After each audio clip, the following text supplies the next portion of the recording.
This is the kit as you will receive it. This are the inside and the door side brackets. These are mounting in between the seat tracks and the seat bucket. These are the grade 8 bolts. There's 4 to the rear and 2 to the front.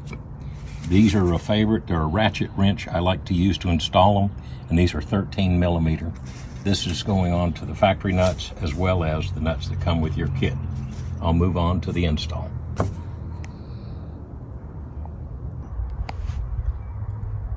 This is the location of the front crush nuts. There's 1 in the front on each side and 2 in the rear. This is the inside bracket with the label pointing upwards. We come in, take the bracket, set it down directly on top of the factory studs, and reinstall the lower crush nut on the factory stud. Okay, I'm taking the door side bracket, I'm leaning the seat inward, and I'm setting it in place on the factory locator studs.